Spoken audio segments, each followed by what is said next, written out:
Hey everybody, it's Jason Blaha here, and it's time for another Reload in Chess. I'm going to load a little bit of 9mm and talk to you guys about something I was thinking about yesterday.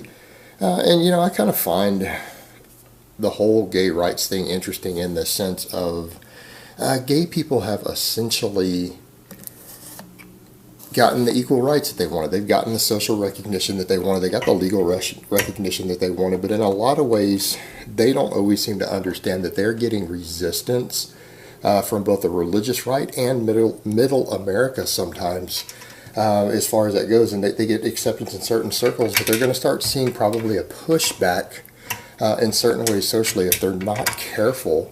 And I really think that the gay community would do well to try to make some compromises with the religious right. And I'm saying this as someone who is a kind of a pretty right wing. I mean, let's be honest, I'm pretty far to the right these days. But I'm not really part of the religious right. And I have gay friends, I have gay family members. I mean, I know a fair number of gay people. And there's certain things that I've noticed over the years with this that they don't seem to fully grasp that they do as a community that actually does hurt them in a lot of ways. And part of that has to do with their own subculture, their own counterculture, and then spin-off movements that have happened as a result of fighting for gay rights. And what gay people need to understand is that at this point in the game, their counterculture or subculture, whichever you wish to term it, it would probably be more of a subculture, not a counterculture, is actually hurting them in certain ways, meaning they're not going to get any more recognition than they have now, and they're eventually going to start seeing pushing in the other direction. And it's because they have a subculture that they have created for understandable reasons. I mean, it's understandable when you have a group of people who are rejected largely by the mainstream society, and in this case even often rejected by their own families and everything else. They're going to band together. They're going to form their own culture, their own safety net. That's normal. That's what people do. All right, it doesn't matter what the reason you're in a group. It doesn't matter whether it's a ethnic minority who's discriminated against. It doesn't matter if it's someone who holds a set of beliefs that doesn't exist, someone who has whatever going on in their life that sets them apart and puts them at odds with mainstream society in certain ways. They're going to form their own subcultures.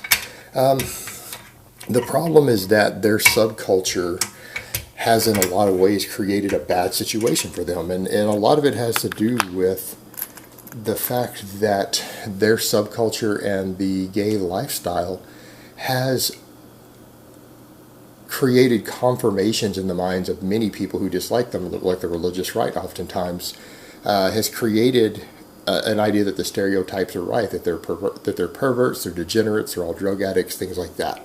That's generally how they feel, and the problem is that certain elements of that subculture do encourage those things.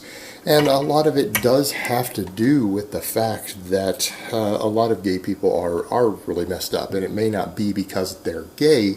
It has to do with a lot of them grew up in families where they were rejected by their families, or a lot of them were abused as children. Right? Either one of those situations is going to create its own set of mental illnesses. It's going to create its own set of problems. It is going to require people to have coping mechanisms, and sometimes those coping mechanisms involve substance abuse. They involve sexual deviancy even.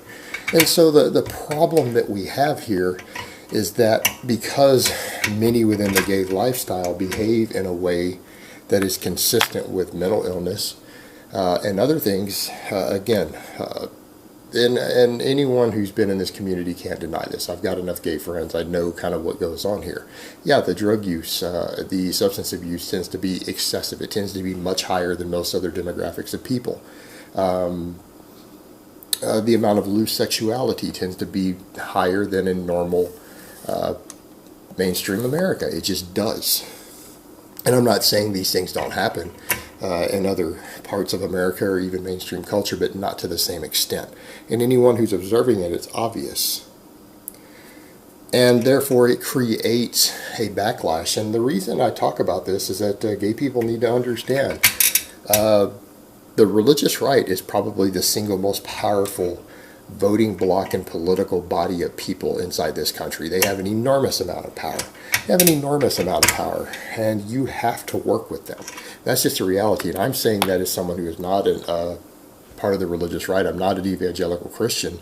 Evangelical Christian voters form probably the single most powerful voting bloc of a group of individuals, like-minded individuals in this country. They hold an enormous amount of political power. They hold an enormous amount of voting power.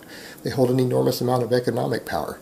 Anything that you do, you are going to have to work with this group in some way. You're going to have to meet them in the middle on something somewhere to get anything done.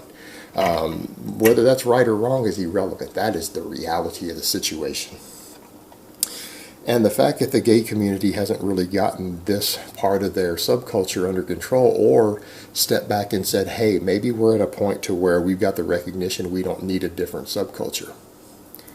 Meaning everything from the party lifestyle that they oftentimes are involved with, and I'm not saying it's all, but it is a pretty big number. I know that there are gay people out there who are not part of, the whole gay lifestyle culture, but I don't know any personally. Out of the couple dozen I've met or known in my life, I can't think of a single exception. Even though I know they exist, but that's, my own personal bias of observation, but I know that percentage has got to be pretty high. And this thing, the idea that they need to make themselves stand out, the development of a list, the development of their own way of speaking that clearly identifies them linguistically as part of a group, as part of a different group. It makes them different. And if they want social acceptance, it's really in their best interest to, and I mean full social acceptance, I mean with less resistance than they get now, because in certain circles they're going to be adored, but in others they're still rejected. And it's in their best interest to integrate into mainstream society. It really is. Along with things like, their pride parades and stuff. Because again, what they need to understand is that to normal middle America, when they watch what goes on at these various pride parades and what they're seeing, to people who are concerned with just living decent lives, who work, who pay their taxes, raise their families, they have to understand how that looks to most of those people. And what benefit is it serving? It's not helping that community at all. It's only hurting them to have those sort of events. It really does. Because the people who already think gay people are awesome, you're not going to win them over any further with that. But what these sort of events do in the pride parades and the various partying that goes on in the streets and things, the different events we've seen, that does appear to be degeneracy, does appear to be perversion to many, many people, doesn't help them with mainstream working class middle America. It doesn't help their image at all. It only hurts them. And it's not in their best interest to continue this. It would be in the gay community's best interest to go ahead and integrate more just into society without trying to stand out.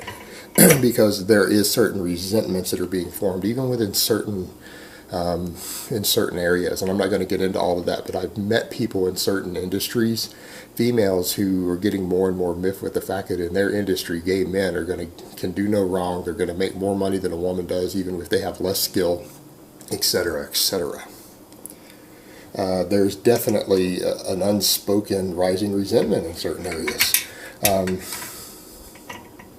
Again, in several different industries. So they've got all of that to consider. Then the other thing that is really going to hurt them is the fact that they've adopted the whole transsexual thing. Meaning they're taking something that has nothing to do with being gay, not even close to being gay. It's its own totally separate thing. That in spite of the social push, there are plenty of psychologists and biologists and medical doctors who are saying the transgender thing is completely a mental illness. It's not grounded in reality. It's not normal. It's not healthy. That it is a mental illness completely. And there's a lot of leading biologists and psychologists who are saying this out there. Just because the media is acting otherwise doesn't mean the scientists are agreeing with them.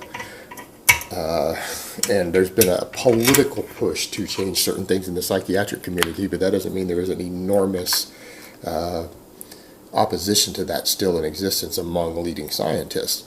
But they've taken this group and adopted them, and I think that was a bad move on their part, because the transgender thing is at a point to where, because of the way it's been forced upon people, laws are being written for such a tiny, tiny group of people that really inconvenience the rest of the country in certain ways that upset them, that piss them off, basically.